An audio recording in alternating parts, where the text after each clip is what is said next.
Hello friends, मैं आपका दोस्त वीके वेलकम करता हूं आपका हमारी क्लास 7th में।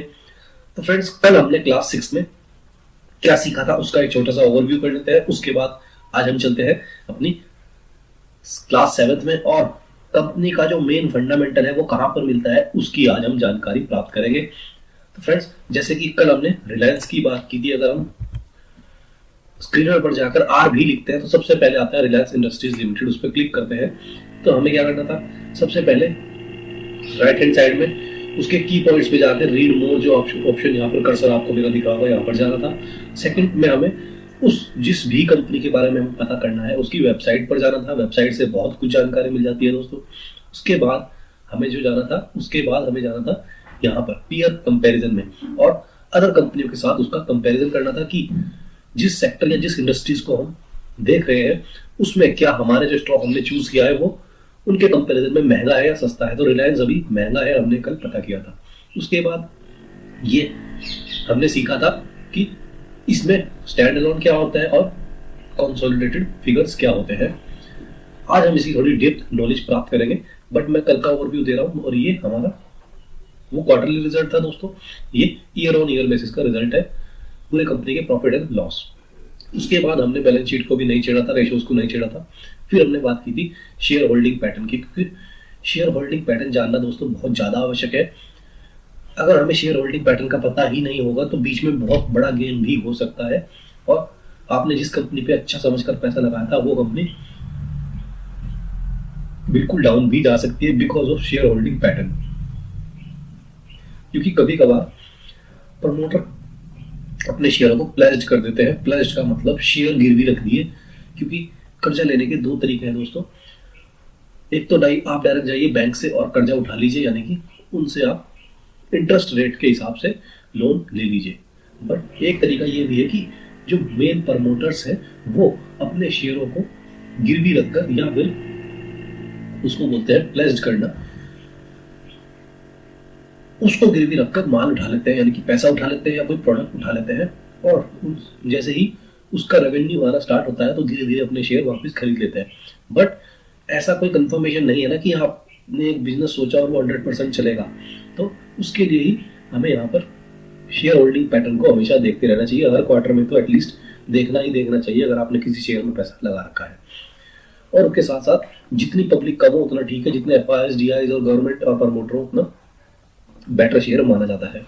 एंड इस केस में हमें यही देखने को मिल रहा है कि प्रमोटर के पास आज भी 50% होल्डिंग है, उसके बाद FIIs है, DIs है, गवर्नमेंट भी इसमें इंक्लूड है एंड पब्लिक इसमें सिर्फ 10 से 11% ही है। उसके बाद दोस्तों हमने सबसे इंपॉर्टेंट जो पॉइंट की बात की थी वो थी कि हमें कॉन कॉल में जाकर PPT को रीड करना है। क्योंकि अगर हमने ये चीज सीख ली दोस्तों तो हमें इसकी नस नस का, जिसको बोलते हैं ना कि इस कंपनी की हर चीज का मुझे पता है, तो लगभग PPT में कंपनी को हर बात बतानी पड़ती है। और PPT में इसलिए बोल रहा हूँ क्योंकि वो बहुत इजी तरीके से उसमें सब चीजें बताई जाती हैं, तो वहां से हमें सीखना आसान है एज कंपेयर टू हम उसके नोट्स पढ़े या ट्रांसक्रिप्ट पढ़े। उसके कंपेयर में PPT पढ़ना बहुत आसान है दोस्तों। तो PPT को आज हम थोड़ा सा इन डेप्थ पढ़ेंगे। PPT अगर हमने एक बार पढ़ ली तो ये सब हमें पढ़ने की भी जरूरत नहीं है दोस्तों, क्योंकि लगभग हर चीज PPT में कवर हो जाएगी। इससे तो फिर हम क्या करेंगे, बैकग्राउंड में जाकर यानी कि सितंबर 2021 से लेके सितंबर 2024 तक का एक एनालिसिस कर लेंगे कि क्वार्टरली रिजल्ट्स एनालिसिस क्या है, वो यहीं से हो जाएगा। उसके बाद मैंने आपको बताया था कि रॉ PDF में जाकर यहाँ से हमें PDF स्टडी करनी है, उसमें हमें डेप्थ व्यू मिलेगा कि रिजल्ट कैसा रहा। बट फिर हमें उसमें भी जाने की जरूरत नहीं है क्योंकि PPT हमें सब कुछ एक ओवरव्यू दे देती है। तो चलिए आज हम पूरा PPT पर ही बात करेंगे दोस्तों एंड उसको इजी तरीके से समझने की कोशिश करेंगे, जिसमें आपको भी सीखने को मिलेगा एंड मैं भी दोस्तों आपसे कुछ सीखूंगा। तो चलिए उसको स्टार्ट करते हैं। तो जैसे ही हम कॉन कॉल में जाकर अक्टूबर 2024, देखिए अगस्त में भी आई है, अक्टूबर, जुलाई में भी, तो इस तरीके से लगभग हर महीने या 2 महीने में PPT कंपनी डालती है। बट ये अच्छी कंपनियां ही डालती है दोस्तों। जो बड़ी कंपनी है वो हमेशा अपनी PPT जरूर डालती है। अगर PPT मिसिंग है तो उसका भी मैं तरीका बताऊंगा, बट अगर एक अच्छी कंपनी है तो PPT अपनी जरूर डालती है और PPT से हमें सारा एनालिसिस हो जाता है। तो PPT पढ़नी जरूरी है, इसलिए अगर PPT को स्टडी करना है। हमने क्लिक किया और हमारी ये देखिए BSC की साइट खुल गई दोस्तों। मैंने आपको बताया कि सारा डाटा पहले bscindia.com देखिए सबसे पहले सारा डाटा बीएससी की साइट पर ही आता है। तो रिलायंस की पीपीटी पे आज हम चलते हैं। तो पीपीटी आसान तरीके से बनाई होती है इसलिए। अब ये देखिए सेकंड पेज हमारा आया, उस पे क्या आया Q2, मैंने कल बताया था क्वार्टरली सेकंड, Q2 का मतलब सेकंड क्वार्टर, FY यानी कि financial year 2025, financial results presentation 14 अक्टूबर 2024। तो 14 अक्टूबर 2024 को एक प्रेजेंटेशन पेश की है कंपनी ने, जो आने वाले रिजल्ट है उसको लेकर। ठीक है, अब ये लुकिंग फॉरवर्ड, इसमें तो कुछ बातें बताई हुई है, उसकी जरूरत नहीं है। अब ये देखिए दोस्तों, consolidated financial real results. Consolidated का मतलब मैंने आपको क्या बताया था कि कंसोलिडेटेड में कंपनी के जो अदर बिजनेस है, जैसे कि मेन रिलायंस का बिजनेस है रिफाइनरीज का, यानी कि क्रूड ऑयल को वो तेल में बदलता है और तेल बेचता है, उसके साथ साथ जो केमिकल प्रोडक्ट्स निकलते हैं उनको वो बेचता है, वो उसका मेन बिजनेस है। बट अब वो बहुत सारे बिजनेस में चला गया, रिटेल में भी, डिजिटल में भी। तो वो क्या हो गया, कंसोलिडेटेड, सबको मिला के जो रिजल्ट आएगा उसके बारे में बात करेंगे। चलिए, अब quarterly second FY25 consolidated highlights, यानी कि अब क्या दे रही है कंपनी, एक हाईलाइट प्रेजेंट कर रही है ओवरऑल। कंसोलिडेटेड का मतलब एक जितने भी बिजनेस है उसको लेकर एक हाईलाइट कंपनी यहीं पर प्रेजेंट कर रही है। तो पीपीटी पढ़ने से लगभग आपको हर चीज समझ आ जाएगी। अब रेवेन्यू, कंपनी ने कितना रेवेन्यू जनरेट किया, रेवेन्यू क्या होता है उसको जानना जरूरी है। रेवेन्यू होता क्या है कि कंपनी अपने पूरे प्रोसेस से, यानी कि कंपनी ने क्या किया, कच्चा तेल निकाला, उसके लिए मशीनरी लगी होगी। रिटेल में अगर कोई स्टोर खोला उसके लिए अलग से पैसे लगे होंगे, रिटेल या तो स्टोर किराए पे लिया होगा या अपना स्टोर खरीदा होगा। तो वो सब एक प्रोसेस जो होता है, उसके बाद जो प्रॉफिट निकल के आता है उसको बोलते हैं रेवेन्यू। बट इसमें टैक्सेस इंक्लूड नहीं होते। तो कंपनी ने रेवेन्यू कितना जनरेट किया है, ये सारी वैल्यूज करोड़ में है दोस्तों। कंपनी ने 2,58,027 करोड़ का रेवेन्यू जनरेट किया है। और ये क्या है दोस्तों, ये देखिए, ये ग्रीन अप का साइन है, यानी कि इंक्रीज हुआ है प्रॉफिट कितने परसेंट, 0.8%। ये वाई ऑन वाई क्या है, ईयर ऑन ईयर बेसिस। तो year on year basis company का जो प्रॉफिट है वो 0.8% के हिसाब से ग्रोथ हो रहा है। तो जबरदस्त ग्रोथ है 0.8 भी, क्योंकि दोस्तों इनका बहुत तगड़ा टर्नओवर आता है। ये देखिए रेवेन्यू करोड़ लाख करोड़ में जा रहा है, तो उसका 0.8% भी बड़ा बैठता है। सेकंड बात की है ईबीटीडा, एक तो होता है एबिटा, ईबीटीडा, TDAV इसमें आ रहा है। ईबीटीडा क्या होता है, ध्यान से देखिए दोस्तों, अगर आप अलग से कहेंगे तो मैं अलग से बता दूंगा, बट एक बार मैं डेफिनेशन आपको बताता हूँ। अर्निंग बिफोर इंटरेस्ट, इंटरेस्ट से पहले की अर्निंग, टैक्सेस, जो टैक्सेस देने हैं उससे पहले की अर्निंग, डेप्रिसिएशन, डेप्रिसिएशन क्या होता है, यानी कि आपने एक कंपनी ने एक ट्रक खरीदा माल इधर से उधर पहुंचाने के लिए, ट्रक आया 30 से 50 लाख का। अब ट्रक की तो वैल्यू घट जाएगी ना दोस्तों, शोरूम से अगर हम गाड़ी खरीदते हैं 10 लाख की भी, तो शोरूम से बाहर आती है उसकी कीमत घट जाती है। तो जो मशीनरी लगाई है, जो प्रोडक्ट्स खरीदे हैं, उनकी जो कीमतें घट रही हैं, यानी कि वो चीज ली थी 30 लाख की, पर अब वो 15 लाख की हो गई या 10 लाख की हो गई, या 5 साल बाद वो चीज आधे रेट पे जाएगी। तो वो क्या हो रहा है, डेप्रिशिएट हो रहा है, माल का जो प्राइस है वो धीरे धीरे घटता जा रहा है ओरिजिनल प्राइस से। तो उसको भी इंक्लूड कर दे। और उसके साथ है एमोर्टाइजेशन।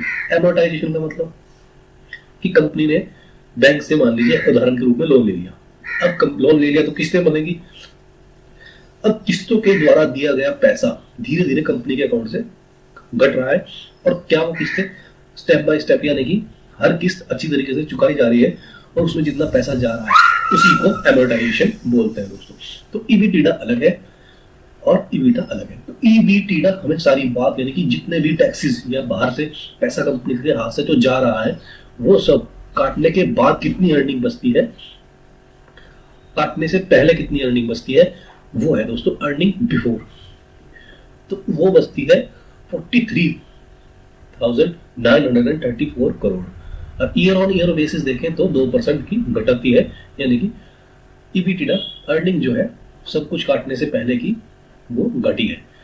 अब फाइनल बात है PAT. What is PAT? PAT is profit after taxes, यानी कि सारे टैक्सेस कटाने के बाद प्रॉफिट कितना बचा है कंपनी के पास, वो है पैट। जो फाइनल प्रॉफिट है वो बचा है सिर्फ 19,323 करोड़ में दोस्तों। और ईयर ऑन ईयर बेसिस देखें तो वो भी 2.8% का ईयर ऑन ईयर बेसिस के कम हुई, यानी कि अगर पिछले साल से कंपेयर करें तो वो कम है। ऐसा नहीं है कि नेगेटिव में चला गया है, वो कम है। ठीक है, ये बात हमें यहाँ से पता लगी। तीन मुख्य जो हमारे पॉइंट्स है वो हमें यहाँ से पता लगे, रेवेन्यू क्या होता है, एबिटा क्या होता है, पैट क्या होता है। अब इसकी हाईलाइट पढ़ते हैं। कंसोलिडेटेड परफॉर्मेंस, तो रोबस्ट ग्रोथ हुई है किसमें, डिजिटल सर्विस में एंड अपस्ट्रीम सेगमेंट में, इनमें तो ग्रोथ हुई है। और वीक क्या रहा है, O2C।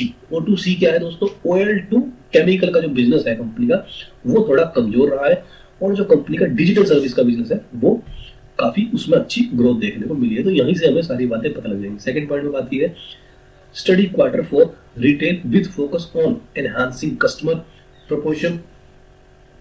Proposition and strengthening capabilities.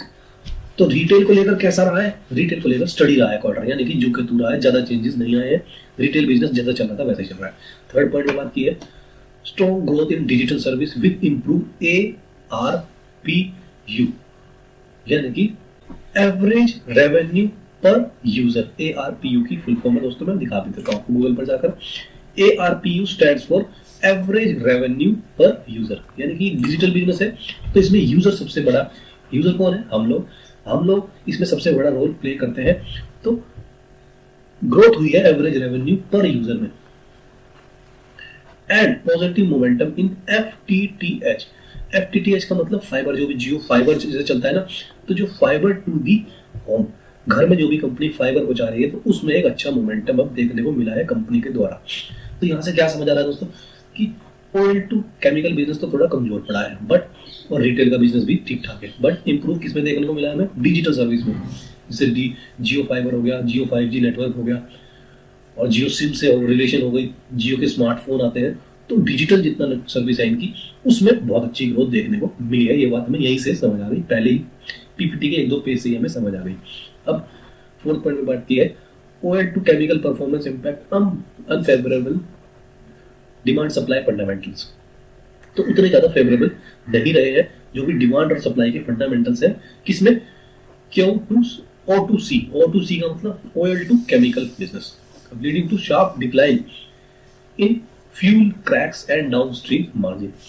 अब बहुत बड़ा डिक्लाइन आया है किसमें, फ्यूल क्रैक्स। फ्यूल क्रैक्स का मतलब क्या है दोस्तों, कंपनी क्या करती है, क्रूड ऑयल को रिफाइन करने का मतलब ही क्रैक रहना है, जिसको ऑयल के अंदर कुछ इंप्योरिटीज होती हैं एंड कुछ प्रोसेस होते हैं, तो उस क्रूड ऑयल को ब्रेक डाउन किया जाता है जिससे कि बहुत सारी गैसेस प्रोड्यूस होती हैं, बहुत सारे अदर केमिकल्स प्रोड्यूस होते हैं, गैसोलीन प्रोड्यूस होती है, मीथेन प्रोड्यूस होती है, पॉलीमर्स प्रोड्यूस होते हैं, पॉलिएस्टर प्रोड्यूस होते हैं। उसके बाद जाकर हमारा पेट्रोल बनता है, या फिर जिसको बोलते हैं उससे भी ज्यादा प्योरिफाइड फॉर्म है जो फिर ऑयल्स में यूज होती है, यानी कि फिर वो प्लेन वगैरह में यूज होती है, आर्मी के इक्विपमेंट में, या फिर जिसको हम बोलते हैं फाइटर प्लेन्स में वो फ्यूल जो यूज होता है वो उसकी फर्दर प्योरेस्ट फॉर्म है, उसको भी क्रैक करना पड़ता है। तो जो जैसे ही फ्यूल ब्रेक डाउन हो रहा है उसी को हम बोलते हैं फ्यूल क्रैक। फ्यूल को ब्रेक डाउन करके ही सारा कुछ बनता है, क्रूड ऑयल को ब्रेक डाउन करके। तो उसमें क्या देखने को मिला है, डिक्लाइन देखने को मिला है। तो क्लियरली चीजें हमें यहाँ से समझ आ रही है। अब जो इनका पांचवा बिजनेस है ऑयल एंड गैस परफॉर्मेंस, तो इंप्रूव्ड हुई है oil and gas performance with sustain volume growth, जिसमें सेकंड क्वार्टर FY24 इंक्लूड तपती फील्ड डीकंपोमिशनिंग कॉस्ट। तो ये कोई इनका फील्ड होगा दोस्तों जहां पर ये डीकंपोजिशन करते होंगे, उसकी कॉस्ट क्या हुई, उसमें वॉल्यूम ग्रोथ हुई है। तो ये चीजें यानी कि सिर्फ 5 लाइनें पढ़ने से ही हमें कंपनी का एक ओवरव्यू डाटा मिल गया है। क्या चीज समझ आई है कि डिजिटल बिजनेस पे ग्रोथ हुई है, रिटेल बिजनेस स्टडी रहा है, और ऑयल टू केमिकल बिजनेस में थोड़ा सा डिक्लाइन देखने को मिला है, और गैस और ऑयल के जो बिजनेस है उसमें वॉल्यूम ग्रोथ बढ़ी है। अब इन्होंने क्या किया, हर चीज को, यानी कि कंसोलिडेटेड रिपोर्ट है तो हर सेगमेंट, हर उसका जो बिजनेस है उसको अलग अलग कर दिया। जैसे कि रिटेल सेगमेंट की हाईलाइट इन्होंने अलग दे दी, तो सेकंड क्वार्टर की FY25 की रिटेल सेगमेंट की हाईलाइट उसमें पढ़ लेते हैं। रेवेन्यू कितना रहा है, 76 करोड़ 302 रुपीज का, जो कि year on year basis minus में है। EBITDA ये बढ़ के आया है, पैट ये बढ़ के आया है। अब उसमें रिटेल में क्या मतलब है, रिटेल का मतलब दोस्तों कि कपड़े बेचना, चीजें बेचना, सामान बेचना, प्रोडक्ट्स बेचना। तो रिटेल के लिए क्या चाहिए, बेसिक स्टोर चाहिए, जगह चाहिए, और सेंटर्स चाहिए अलग अलग सिटी में, अलग अलग स्टेट में। तो रिटेल में सबसे ज्यादा स्टोर्स अब कितने हैं इनके पास, 18,900 46 स्टोर्स हैं इनके पास दोस्तों, जो कि इन्होंने बढ़ाए हैं ईयर ऑन ईयर बेसिस देखा जाए तो 1.6% इन्होंने स्टोर्स बढ़ाए हैं, नंबर ऑफ स्टोर्स। फुटफॉल क्या होता है, ये इन्होंने मिलियंस में रखी है क्वांटिटी, एमएन का मतलब मिलियंस, फुटफॉल का मतलब कितनी पब्लिक इनके स्टोर्स पर रीच की है, फुटफॉल का मतलब कितने कदम अब इनकी स्टोर्स की तरफ और ज्यादा बढ़े हैं पिछले साल के कंपेयर में। तो दोस्तों 296 बिलियन, जो कि 14.2% की ग्रोथ है, इतनी दुनिया अब इनके स्टोर पे रीच करने लगी है एक साल में ही, साल दर साल के अगर कंपेरिजन देखें। अब कस्टमर बेस इनका जो कैसा है वो बिलियंस में है दोस्तों, वो भी 16% की ग्रोथ से इंक्रीज करा है। एरिया, जो पहले कितना एरिया था कंपनी ने कैप्चर कर रखा था, अब कितना एरिया कैप्चर कर रखा है, तो वो भी 11% ज्यादा एरिया कैप्चर कर रखा है। और ट्रांजेक्शन कितने होने लगे हैं कंपनी के चीजों के द्वारा, यानी कि इनकी ऐप के द्वारा, वो भी 8.9% के उससे ग्रोथ कर रहे हैं। तो रिटेल बिजनेस भी लगातार ग्रोथ कर रहा है। इसमें थोड़ा सा हम पढ़ लेते हैं, वरना बहुत ज्यादा लंबी वीडियो बैठ जाएगी दोस्तों। बट ये देखिए कुछ चंद लाइनें ही अभी हमने पढ़ी है और हमें थोड़ा बहुत कंपनी के बारे में क्लियर होना स्टार्ट हो गया है। तो जब हम पूरी पीपीटी पढ़ लेंगे, और दोस्तों एक बार आपको ये छोटी छोटी मीनिंग समझ आ गई ना, ये कुछ वर्ड है जो आपको स्टार्टिंग में परेशान क्या होता है, EBITDA क्या होता है, EBITDA क्या होता है, रेवेन्यू क्या होता है, पैट क्या होता है, तो ये सब छोटे छोटे वर्ड्स है, ये आप बार बार सुनेंगे भी ना तो आपके दिमाग में बैठ जाएंगे। तो बस ये हमें समझ आने चाहिए। उसके बाद तो हम इस पीपीटी को 15 मिनट में पढ़ लेंगे दोस्तों, और 15 मिनट में हम उस कंपनी के बारे में बहुत कुछ जान लेंगे जो एक आम आदमी को पता भी नहीं होता है। अब रिटेल में revenue growth impact by weak demand, continue focus on streamline of operation and calibrate approach in B2B to enhance margin. तो B2B का मतलब बिजनेस टू बिजनेस, ये क्या कर रहे हैं, अब नए नए बिजनेस की तरफ अप्रोच कर रही है कंपनी ताकि इनका मार्जिन इंप्रूव हो। मार्जिन दोस्तों मैंने आपको कल बताया था कि मार्जिन का ही सबसे बड़ा खेल है। 10 रुपए की चीज अगर 12 रुपए में बेची जा रही है तो 2 रुपए का कंपनी मार्जिन कमा रही है। तो उसी मार्जिन का सबसे बड़ा खेल है, क्योंकि इस मार्जिन का ही तो प्रॉफिट निकल के आएगा। तो मार्जिन बढ़ाने के लिए कंपनी B2B यानी कि बिजनेस टू बिजनेस अप्रोच बढ़ा रही है अपना। और EBITDA margin from operation increase हुए हैं 8.5%, या फिर अप कितने हुए, 40 बेसिस पॉइंट EBITDA इंक्रीज हुआ है कंपनी का।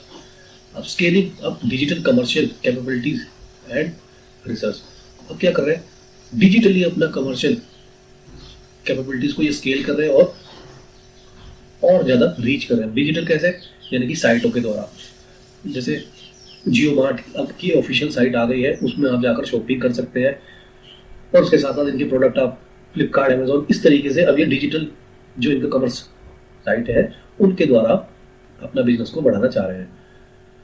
Scaling up fast hyper local deliveries through our extensive pan India store network, अब इनके जो पैन इंडिया स्टोर नेटवर्क है उनके द्वारा आप ये अपना बिजनेस स्केल कर रहे हैं।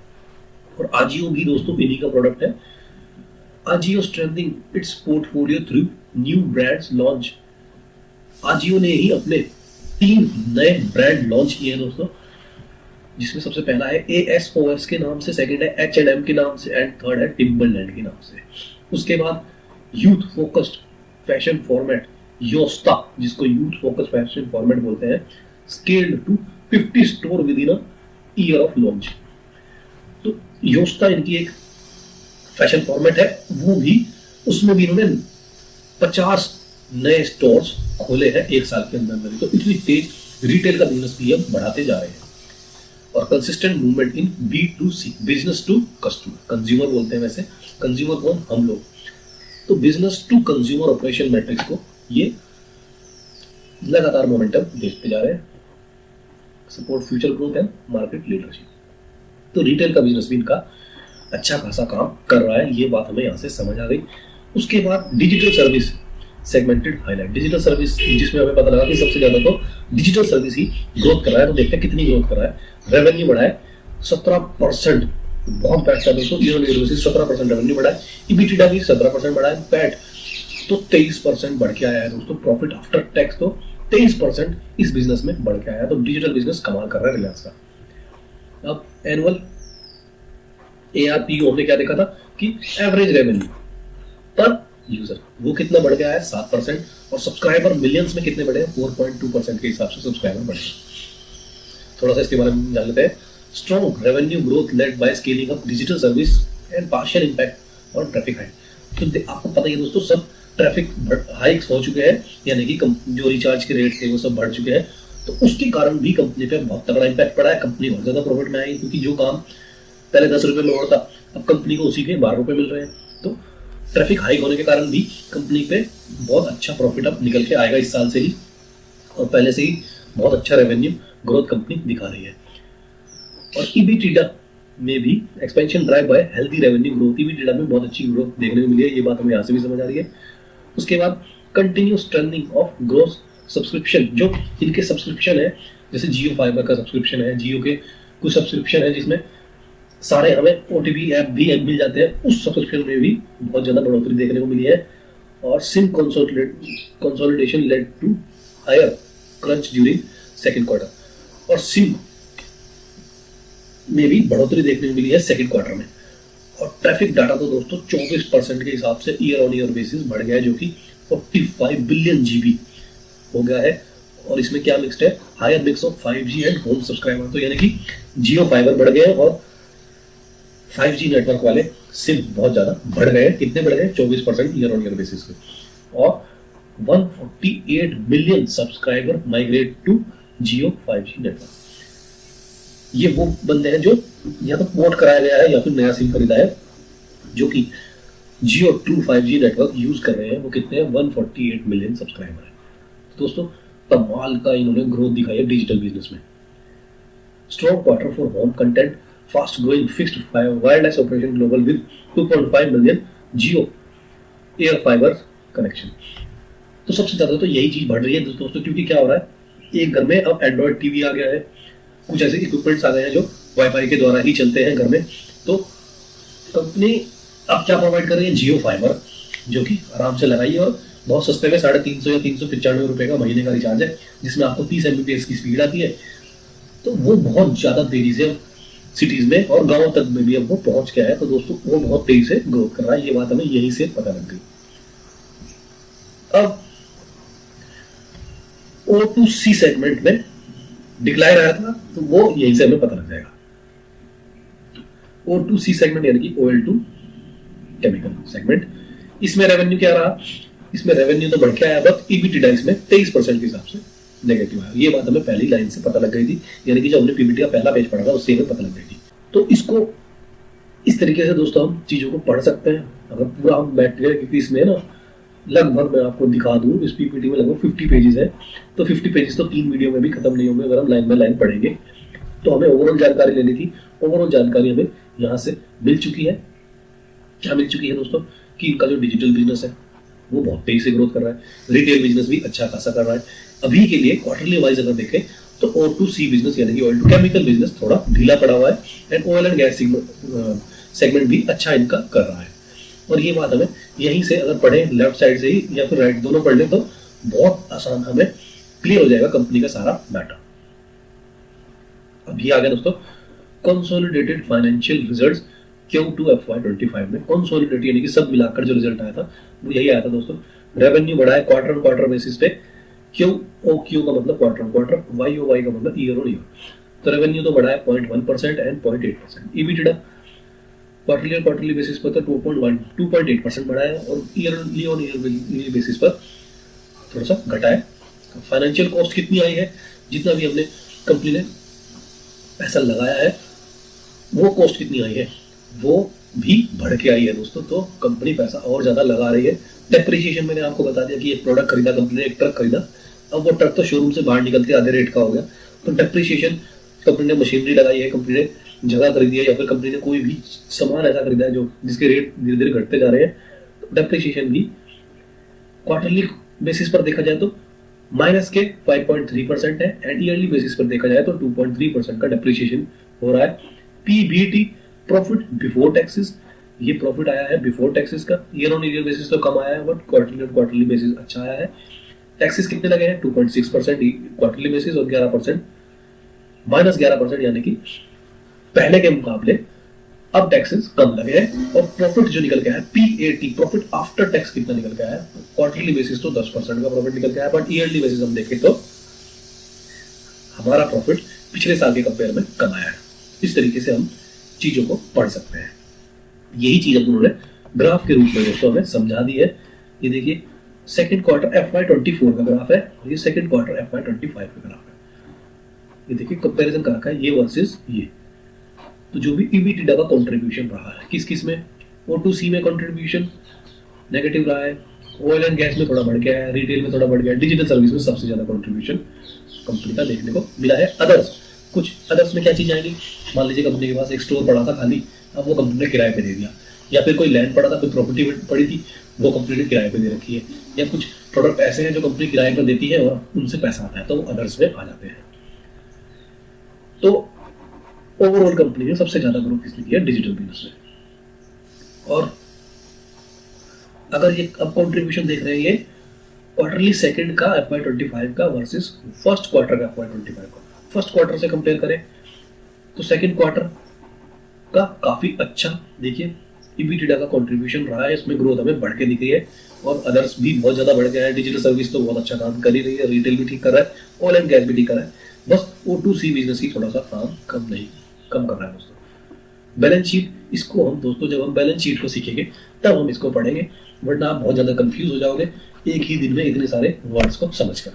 तो फ्रेंड्स हमें क्या समझ आया ओवरऑल कि हमें अगर कंपनी की डिटेल को समझना है, कंपनी कर कैसा रही है और किन चीजों में कंपनी काम करती है और उनमें भी कैसा काम हो रहा है, तो हमें इस पीपीटी को पढ़ना बहुत जरूरी है फ्रेंड। अगर हमने ये नहीं पढ़ी तो हमें ओवरऑल जानकारी कंपनी की मिल ही नहीं पाएगी दोस्तों, हम इधर उधर भटकते रहेंगे। तो उससे बेटर क्या है, सबसे पहला काम, एक बार दोबारा स्क्रीन पर जाकर आपको बताता हूँ।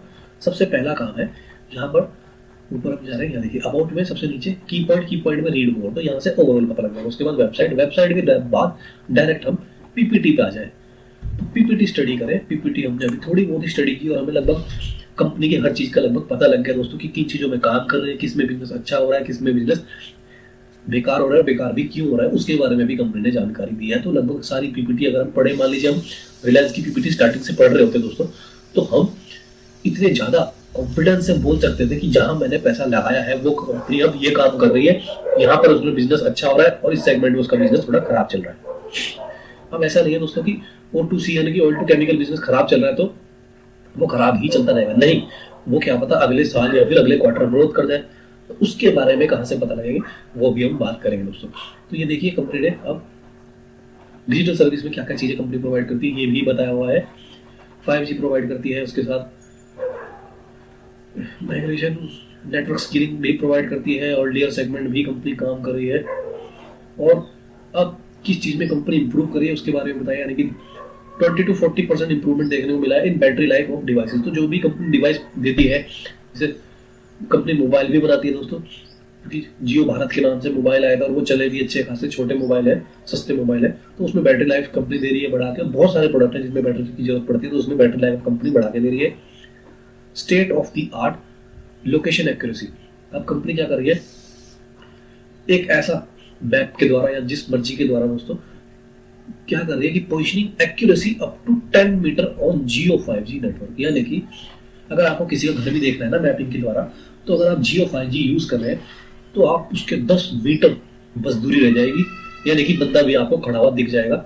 इतनी क्लियरिटी अब ये, इतनी एक्यूरेसी प्रोवाइड कंपनी करने की सोच रही है।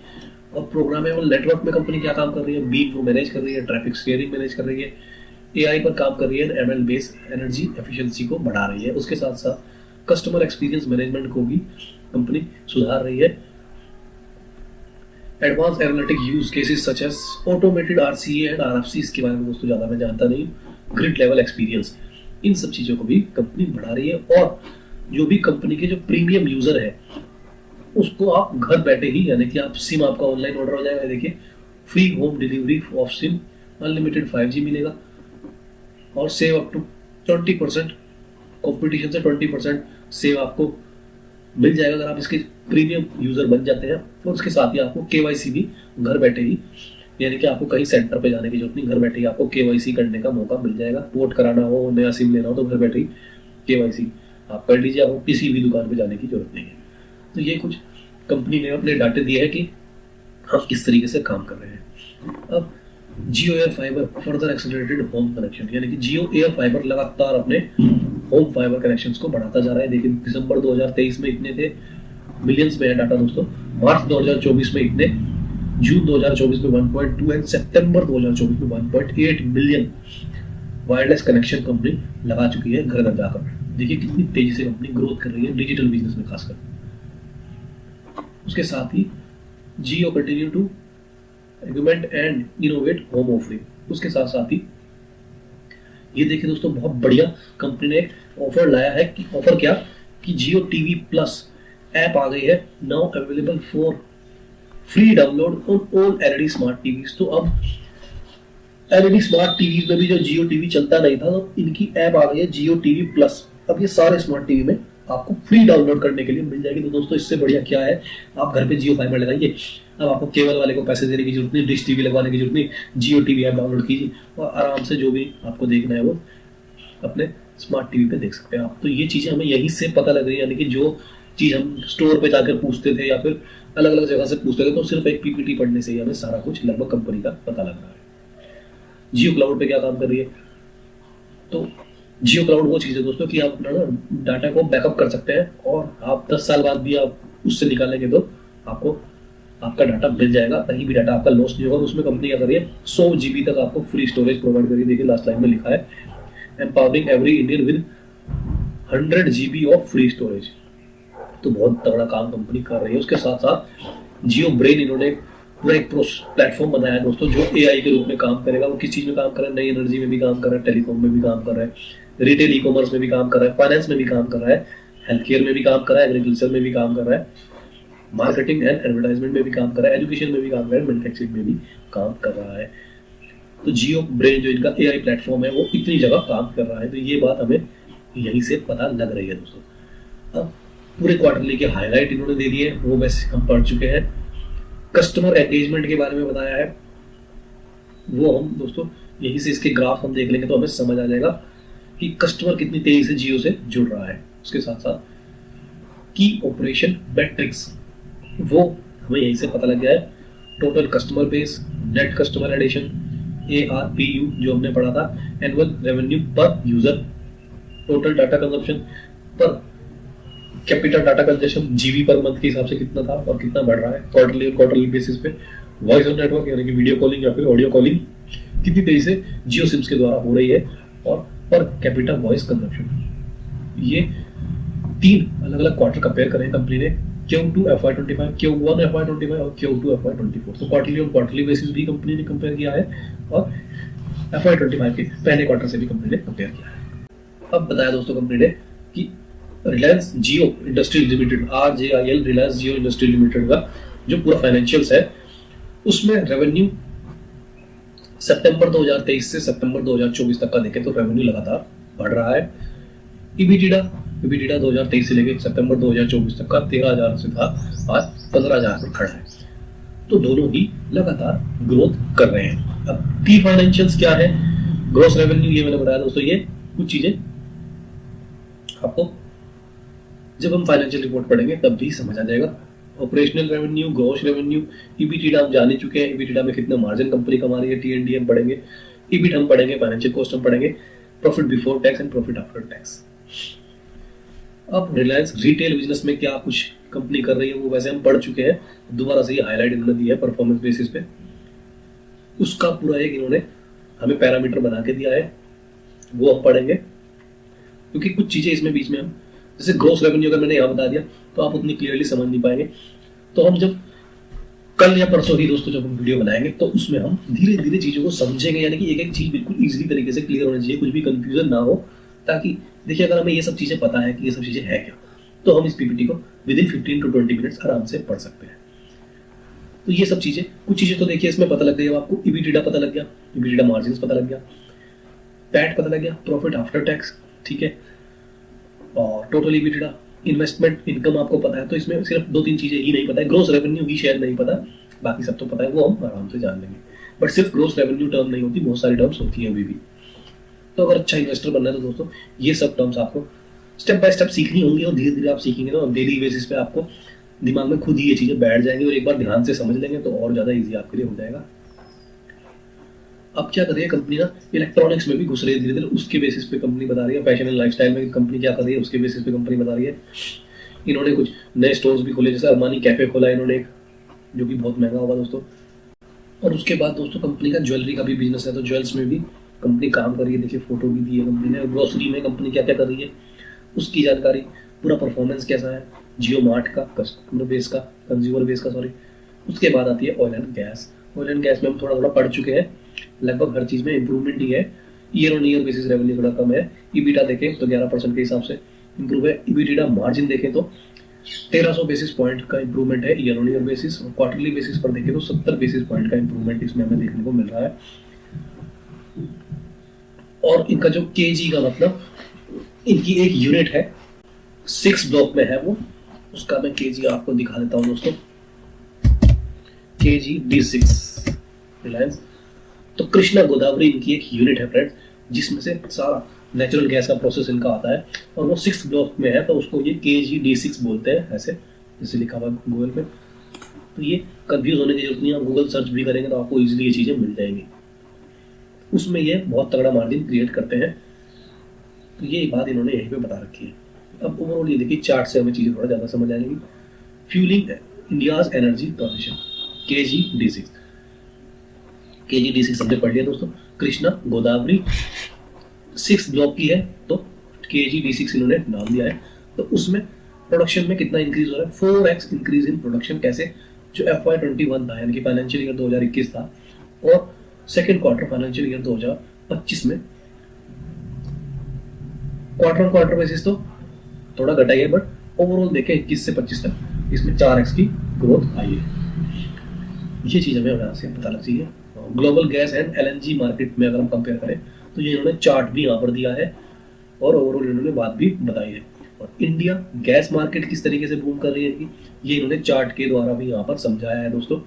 मैं आपको तेज तेज इसलिए बता रहा हूँ क्योंकि बहुत लंबी वीडियो बैठ जाएगी दोस्तों, 50 PPT है, और एक ही दिन में हम इतना कुछ सीखेंगे तो हम कंफ्यूज हो जाएंगे दोस्तों, चीज़ें दिमाग में नहीं जाएंगी। तो इसलिए मैं आपको ओवरऑल बता रहा हूँ, धीरे धीरे हम इसमें, जैसे कल हम नई चीज़ सीखेंगे तो उससे हमारे जो कुछ पॉइंट्स हमारे बचे हैं उसको वो क्लियर हो जाएंगे। उसके बाद हम ऐसे पढ़ेंगे तो और ज़्यादा आसान हो जाएगा। देखिए OL2 केमिकल बिजनेस, O2C, इसका परफॉर्मेंस देख लेते हैं। इसका परफॉर्मेंस भी ठीक ठाक रहा है, ओवरऑल तो ठीक रहा है, बट दोस्तों हमें स्टार्टिंग में ही पता लग गया था कि मार्जिन EBITDA इसका बेकार हुआ है, और रेवेन्यू भी बेकार आया है। क्वार्टरली बेसिस पे EBITDA तो घट के आया है 23% ईयर ऑन ईयर बेसिस पे। क्वार्टर एंड क्वार्टर बेसिस पे देखें तो 5.2% घट के आया है। इसी में सबसे ज्यादा इन्होंने डिक्लाइन देखने को मिला है कंपनी को, बाकी सब में तो अच्छा कर रही है। ग्लोबल ऑयल डिमांड के बारे में भी कंपनी ने बताया हुआ है। अगर हम पूरा ओवरऑल जानकारी रखें कि ग्लोबल में क्या चल रहा है, कंपनी क्या कर रही है, तो हमें और ज्यादा अच्छा एक पता लगेगा कि हमारी कंपनी कितना और ज्यादा ग्रोथ कर सकती है। डोमेस्टिक एनवायरनमेंट की बात करी है ऑयल डिमांड को लेकर, उसका इन्होंने पूरा एक चार्ट के द्वारा चीजें बताई गई हैं, जिसमें इन्होंने गैसोलीन की बात की है, डीजल की बात की है। ATF एक बार हम गूगल सर्च करेंगे दोस्तों, उसके बारे में बताएंगे आपको।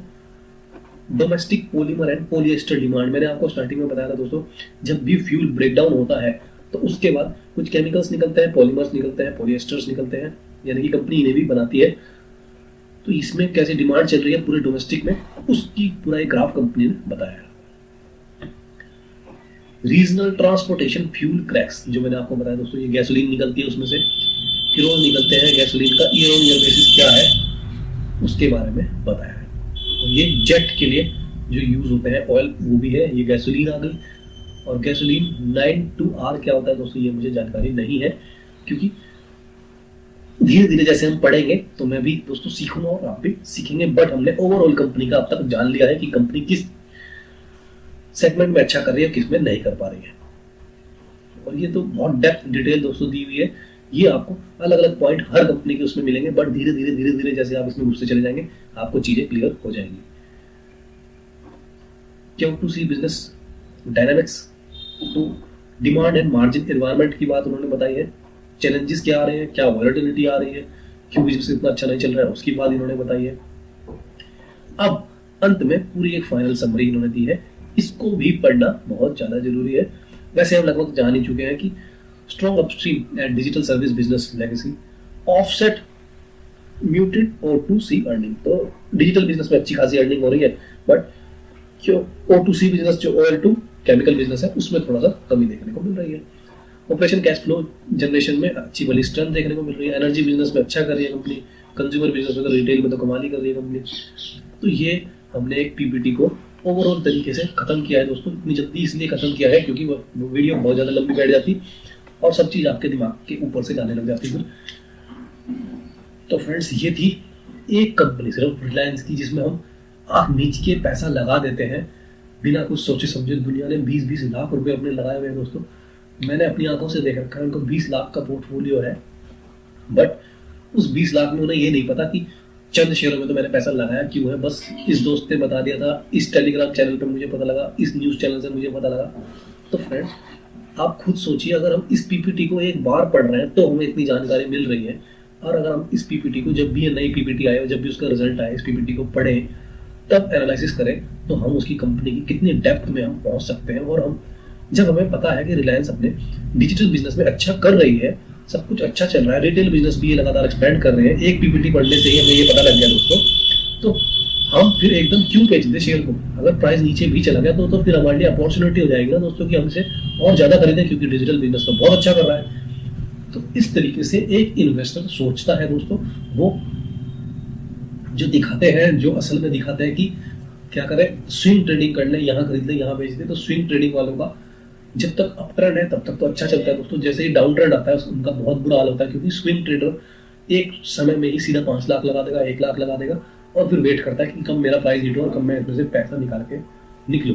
बट मार्केट हमेशा आपके हिसाब से नहीं चलती है। बट अगर आप दोनों कड़ियों को जानते हैं, यानी कि फंडामेंटल और हम टेक्निकल को, दोनों को जानते हैं, तो जैसे ही मार्केट गिरती है और हमें पता है हमारी कंपनी अच्छा कर रही है, जैसे हमें सिर्फ एक पीपीटी पड़ी और हमें पता लग गया कि डिजिटल बिजनेस में मार्केट ये हमारा रिलायंस कमाल का कर रहा है, तो हम तो अगर रिलायंस में पैसा लगाएं या ना लगाएं वो अलग चीज़ है। बट अगर हम किसी में लगाएं पैसा, तो हमें तो और खरीदना है, यानी कि हम तो और नीचे एवरेज कर लेंगे ताकि हमारे पास क्वांटिटी अच्छी हो जाए और नीचे प्राइस पे। और पैसा तभी बनता है दोस्तों, अच्छी क्वांटिटी अच्छे प्राइस पे अगर आपको मिली हुई है तो इतना पैसा बनेगा आप सोच भी नहीं सकते इस मार्केट से। बस थोड़ी बहुत जानकारी, थोड़ी बहुत स्टडी, ज़्यादा भी नहीं है दोस्तों, आधा घंटा स्टार्टिंग में लगेगा, और जैसे ही आप हर टर्म को सीख जाएंगे उसके बाद 15 से 20 मिनट आपको एक पीपीटी पढ़ने में लगेंगे। हफ्ते में एक दिन निकाल लीजिए, संडे निकाल लीजिए, अपनी जॉब को कंटिन्यू कीजिए। बहुत सारे यूट्यूब पे वीडियो डाल देते हैं, बहुत देखी भी होगी दोस्तों आपने, कि मैंने जॉब छोड़ दी ट्रेडिंग के चक्कर में और इतना पैसा मैंने कमा लिया या गवा दिया। तो फ्रेंड्स, ना तो हमें बहुत ज़्यादा एकदम पैसा कमाना है, क्योंकि इन्वेस्टर का मतलब ही धैर्य है, मैंने आपको फर्स्ट क्लास में ही बताया था। तो जितना ज़्यादा आप धैर्य रखेंगे उतना बड़ा पैसा ये मार्केट आपको देगी, यानी कि ये पैसा कमाने की खान है फ्रेंड्स। बस कुछ इस खान में बिना कुछ सोचे समझे कूद जाते हैं, कुछ इस खान को पूरा स्टडी करके इसमें एक एक कदम रखते हैं, और फ्रेंड्स वो इतना पैसा कमा जाते हैं इतना आप सोच भी नहीं सकते। यानी कि एक जॉब से इतना पैसा कभी नहीं कमाया जा सकता जितना हम इन्वेस्टिंग के द्वारा पैसा कमा सकते हैं। फ्रेंड्स, आप खुद देखिए, एक पीपीटी ने हमें इतना कुछ सिखा दिया है। मैंने भी दोस्तों इतनी अच्छे तरीके से एक पीपीटी को आपके साथ पढ़ा तो मुझे भी बहुत मजा आया। फ्रेंड्स, आपको ये नॉलेज कैसी लगी प्लीज़ कमेंट बॉक्स में जरूर कमेंट करें। कुछ चीज़ें अभी मिसिंग है, आप लोगों को नहीं पता, तो फ्रेंड्स वो धीरे धीरे हम सीखेंगे, क्योंकि धैर्य इन्वेस्टिंग है। कल हम एक नई चीज़ सीखेंगे, उसमें आपके जो भी डाउट है वो सारे क्लियर हो जाएंगे। फ्रेंड्स, ये छोटी चीज़ें, जो ग्रॉस रेवेन्यू क्या होता है, नेट रेवेन्यू क्या होता है, नेट मार्जिन क्या है, मार्जिन प्रॉफिट्स क्या है, ये सब चीज़ें कल हमारी क्लियर होने वाली है। तो विद इन अ वीक मुझे लगता है फंडामेंटल्स में भी हम धीरे धीरे कमांड कर लेंगे, और उसके बाद हम पूरी सीरीज का जो मेन मोड है दोस्तों उसके बाद आने वाला है, क्योंकि उसके बाद हम फंडामेंटल्स को भी जोड़ के रखेंगे, क्योंकि हमें फंडामेंटल्स भी अब जानकारी होगी, प्लस हम टेक्निकल्स को भी जोड़ेंगे। तो फिर मजा आने वाला है दोस्तों बहुत ज़्यादा इन्वेस्टिंग में। फिर हम किसी भी कंपनी को डीप एनालिसिस कर सकते हैं, फिर हम उस कंपनी को क्यों छोड़े कि अगर कंपनी अच्छा कर रही है। जैसे ही कंपनी ने अपना मुंह किसी और तरफ मोड़ा और कंपनी में हमें पता लग गया कि अब कंपनी में गड़बड़ स्टार्ट हो गई, हम उस कंपनी से निकल जाएंगे, सिंपल है। तो फ्रेंड, यही है फंडामेंटल्स का मजा। अगर फंडामेंटल्स आते हैं तो आपको घबराने की जरूरत नहीं। मार्केट जहाँ मर्जी चली जाए, जो मर्जी क्रैश आ जाए, कोरोना आ जाए, 2008 वाला क्रैश आ जाए, कोई सा भी क्रैश आ जाए, अगर आपको पता है मेरा स्टॉक अच्छा कर रहा है तो उनसे निचले प्राइस पर और ज़्यादा एवरेज करेंगे घबराने की बजाय। तो फ्रेंड्स, ये थी आज की वीडियो। आशा करता हूँ आप लोगों को अच्छी इन्फॉर्मेशन मिली और मुझे भी बहुत कुछ सीखने को मिला दोस्तों आप लोगों के साथ। कल मिलेंगे नई एनर्जी के साथ दोस्तों, नई जानकारी के साथ। तब तक के लिए धन्यवाद।